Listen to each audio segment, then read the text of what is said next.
Les paroles que je vous ai dites sont esprit et vie. Bonjour à tous, ici c'est le frère Benoît. Voilà, je vais vous partager un texte que j'ai reçu de la part du Seigneur. Et donc, comment cela arrive? Eh bien, pour récapituler un petit peu, vous savez que le Seigneur donne par son esprit des dons. À l'un, il donne le don de guérison, l'autre le don d'enseigner, à l'autre le don de parler en langue, à un autre le don de comprendre le parler en langue. Et en ce qui me concerne, moi et mon épouse, eh bien, le Seigneur m'a fait la grâce de me donner le don de lui parler en langue et à mon épouse de le comprendre. Et le texte que je vais vous partager aujourd'hui, eh bien, c'est arrivé ainsi. Je parle en langue, bien sûr, et c'est quelque chose qui monte en vous et il faut que ça sorte. Et donc, je commence à parler en langue et mon épouse, elle, le comprend et l'écrit. Et le Seigneur lui donne l'interprétation, évidemment. Donc voici le texte, ça va durer environ 10 minutes. Et je voudrais vous demander, avant de commencer, c'est de bien écouter le texte jusqu'au bout. Parce que j'ai remarqué que parfois, eh bien, même moi, ça m'est arrivé de le faire.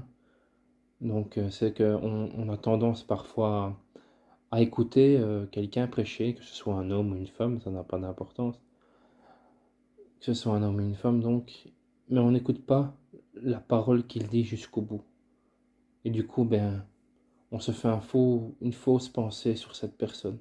Alors le mieux, avant d'en tirer des conclusions, c'est d'écouter ce que les gens ont à dire jusqu'au bout. Ainsi, après que les gens ont terminé, on peut se faire une meilleure idée de ce qu'ils disent, si c'est vrai ou si c'est pas vrai. Donc, avant de commencer, je vous prie ceci, c'est de m'écouter jusqu'au bout, s'il vous plaît. Voilà, je vais donc commencer. La vidéo va durer environ 10 minutes. Alors, le premier jet s'appelle Chant d'amour. Et voici comment ça a commencé. Je rends gloire au Seigneur de l'existence, que tout ce qui existe lui rende gloire. Que ce soit aux extrémités de la terre, jusque dans l'univers, car sa volonté s'étend jusqu'à l'infini. Son amour est innommable, car aucune signification ne peut expliquer cet amour qui ne peut être défini par le niveau d'un degré, mais qui est l'abondance même de l'existence, cet amour cet amour même qui est contenu dans nos cœurs, mais qui perce l'univers au-delà de son infini. Et mon épouse disait, en entendant ces paroles, qu'elle voyait les anges chanter la gloire du Seigneur. Et voici ce qui en suivit dans le texte. Alors, il n'y a pas plus grande expression de cet amour si grand qu'il se nomme par plénitude pour pouvoir créer et donner la vie.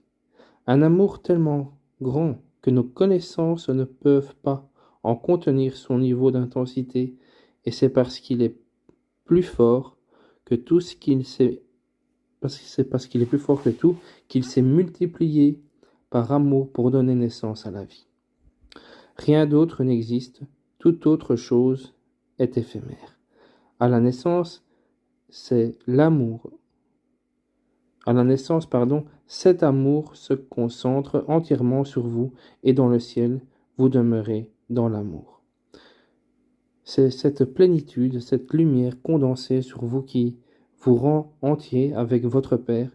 Vous l'avez toujours à la naissance et vous la perdez en grandissant à cause de vos ressentis, c'est-à-dire capacité à ressentir des choses par les émotions.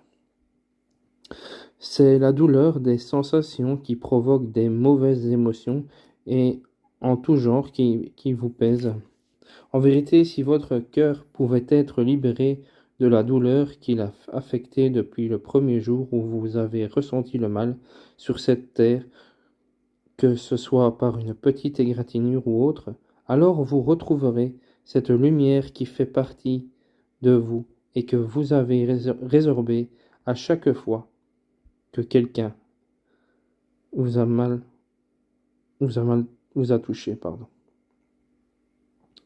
Oh, si vous pouviez, si vous pouviez.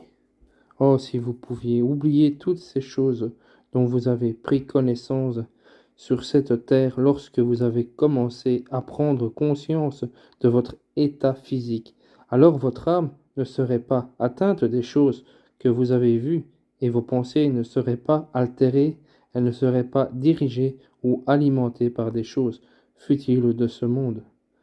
En commençant par vos premières réflexions, celles que vous vous êtes fait sur les petites choses du monde. Si elles n'avaient pas eu lieu, alors votre manière de penser ne serait pas entravée, elle serait intacte. Elle viendrait de ce que vous connaissez là-haut, ce qui est la vérité de l'unique amour, et non pas d'une vérité des hommes, régie dans un monde de synthèse. Et c'est pourquoi, pour vous, il est difficile de ressembler au Seigneur Jésus-Christ et de faire les miracles qu'il faisait, car lui avait sa conscience intacte. C'est pourquoi il a pu enseigner sur la justice de Dieu avec droiture. Voilà ce qu'est un cœur saint. Un cœur saint, c'est celui qui demeure dans le véritable amour rempli de plénitude. C'est cet amour-là, la lumière de Dieu. Cet amour vous accompagne jusqu'à votre naissance, vous enveloppe de son landau blanc, de lumière et pureté. C'est ça l'amour de Dieu. Vous avez tous mal compris ce que Jésus voulait dire lorsqu'il a dit « Il est plus facile pour un chameau de rentrer dans le trou d'une aiguille que pour un homme de rentrer dans le royaume des cieux. » Jésus prend l'exemple d'un chameau parce que Dieu a donné une connaissance restreinte aux animaux. Ils ne savent que des choses humbles et ne se soucient que de peu de choses. Jésus a dit cette parabole du chameau et de l'aiguille pour que vous compreniez que l'épreuve ici-bas, pour vous, est de garder la sainteté intacte en vous jusqu'à la fin. Ainsi, vous entrerez dans le royaume des cieux. Cela veut dire veiller sur la sainteté de votre corps et de vos pensées, car tout ce que vous pensez, vous l'appliquez dans vos pensées et ensuite avec votre corps. Il ne suffit pas de faire de la charité par application. Non, non, non.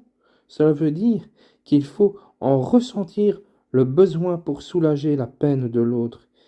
Il n'est pas dit que vous deviez imiter le Seigneur comme si vous jouiez un rôle.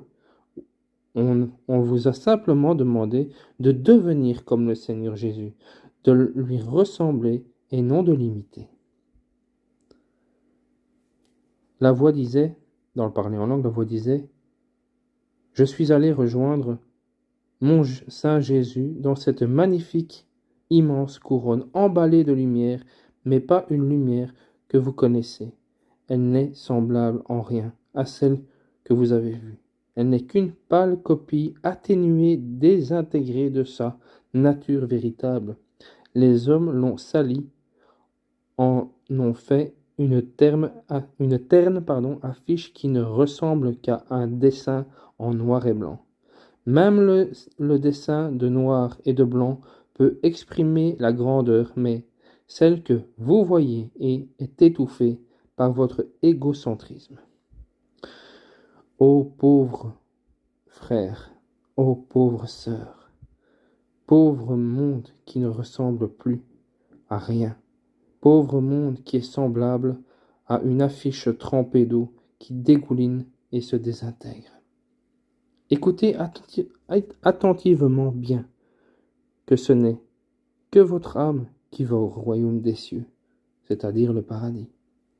Mais Dieu veut que chaque être humain, homme ou femme, garde son corps sain, aussi sain qu'à la naissance, ainsi toute la vie, car le corps est vierge à ce moment-là, et il est nourri de l'âme et de ce que l'âme connaît de la vérité divine de votre Père là-haut. En grandissant, c'est l'illusion de vos connaissances qui salit votre corps, car il est conduit par vos envies. La sainteté doit être apprise, instruite, dans son intégralité, afin qu'il ne manque même pas un filament de ce que vous avez appris. C'est ce qui vous fera entrer dans la lumière. C'est votre constance dans votre foi. La constance est une arme redoutable pour le diable. Lorsque vous êtes constamment avec Dieu et que vous cherchez sa juste vérité, sa juste droiture, sa justice à chaque moment de votre vie, alors vous devenez la justice. Satan a peur des hommes et femmes qui font un avec Dieu. Ensuite, une autre voix se fit entendre par le parler en langue, et voilà ce qu'il dit. Dieu ne vous demande pas de réfléchir pour chercher des compréhensions ou pour instruire, c'est lui seul qui a donné tous ces enseignements dans la Bible. Lui seul en connaît les vraies significations. C'est pourquoi vos réflexions personnelles ne sont pas sollicitées. Ces choses ont été déjà décidées, instaurées par la seule intelligence, la plus grande, celle de Dieu. Lui seul connaît ces choses. Il ne vous demande pas de réfléchir pour lui, ça il l'a déjà fait. Il l'a déjà instauré, contentez-vous d'écouter. Il vous demande seulement d'écouter et de transmettre. Il est bon de chercher Dieu, mais ne cherchez pas votre propre compréhension, l'interprétation de telle ou telle parole. Laissez Dieu vous la donner, car c'est lui qui détient la connaissance. Il sait toutes choses et vous le transmet par son bon vouloir. Vous savez maintenant le but pour mener à bien votre mission. Soyez bien guidés par le discernement de Dieu et non par le fruit de vos réflexions. C'est ainsi qu'ont vécu les apôtres. N'abusez pas de votre sagesse de crainte de ressembler aux hommes fous de science qui soutenaient et protégeaient leur thèse comme étant la seule et unique devant laquelle tout être devront se soumettre. Ces actions telles qu'elles sont une insulte pour Dieu. Voilà, point final. Merci, chers frères et sœurs, d'avoir écouté jusqu'au bout. Maintenant, je vais prier pour chacun d'entre vous. Père, Seigneur du ciel et de la terre, Père, je me tiens humblement devant ton trône, et je te prie, Père, au nom de Jésus-Christ, pour tous mes frères et sœurs ici présents, pour que ces paroles qu'ils ont entendues, tu leur montres la vérité, Seigneur, pour qu'elle soit écrite sur leur cœur. Que ton nom soit élevé, Seigneur, que ton nom soit glorifié. Que toute la gloire revienne au Père, au Fils et au Saint-Esprit, comme il était au commencement, maintenant et toujours, pour les siècles des siècles. Au nom de Jésus-Christ. Amen. Chers frères et sœurs, que la paix de notre Seigneur Jésus-Christ vous accompagne toujours. Cherchez toujours la vérité en prière devant le trône de Dieu, en premier, car c'est là que se trouve la vérité. À très bientôt.